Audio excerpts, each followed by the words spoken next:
Salut, j'espère que vous allez bien. Après le petit jingle, une vidéo, la vidéo du jour, comme la nouvelle formule maintenant. Donc, une question, une vidéo, une réponse. Boum. Donc, la question du jour, c'est Mireille. Mireille qui demande, après avoir vu la vidéo à quoi sert le gesso, elle me dit, j'ai besoin de moules pour un panneau 3D, pourriez-vous m'orienter? Et bien en fait, je ne comprends pas la question. Donc, un panneau 3D. Un panneau 3D, je vois très bien ce que c'est. C'est les panneaux en particulier chez PBO ou chez Châssis France.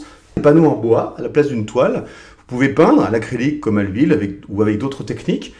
Au lieu de peindre sur une toile tendue sur un châssis en bois, vous pouvez peindre sur des panneaux en bois. Des vieilles techniques ancestrales qui sont revenues au goût du jour et qui sont topissimes. Moi, j'adore. Quand on a besoin de réaliser une œuvre qui ne va pas exploiter la souplesse d'une toile ou le grain de la toile, travailler sur un panneau en bois, c'est génial. Et en particulier, bien préparer un panneau en bois, ça permet d'avoir un support nickel chrome. Voilà, quand vous passez 3-4 couches de gesso sur un panneau en bois, égrené entre deux, là, waouh, c'est topissime.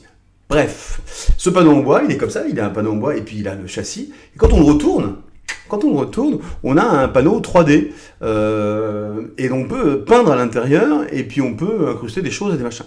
Donc si Mireille, je comprends ta question, enfin si j'essaie d'interpréter ta question, que je ne comprends pas en fait, normalement là, j'ai besoin de moules pour un panneau 3D, pourriez-vous m'orienter? Les moules tout faits, bah ça je ne peux pas te dire plus que tu cherches. En général tu googlises le sujet, tu tapes moule et tu vas trouver. Et puis par contre faire des moules soi-même, alors j'ai tourné toute une série de vidéos sur les outils et tout le matériel, tous les produits qui existent dans la gamme GDO, c'est-à-dire chez PBO. Il y a toute une gamme qui permet de faire ça. J'étais avec une spécialiste et on a tourné une bonne dizaine de vidéos sur toute la manière de faire les moules, de démouler, de faire les plâtres, etc. Tu vas trouver ton bonheur. Donc tu vas sur YouTube, tu vas trouver. Donc Mireille, je t'engage à aller voir ça. C'était un grand plaisir de tourner ces vidéos. Et alors non plus, c'est pas des sujets qui sont révolutionnaires, mais c'est vachement important de tourner l'usage de chacun de ces produits, parce qu'on tâtonne tous un peu quand on a envie de faire des moulages. Tous, un jour ou l'autre, on a envie ou besoin de faire ça.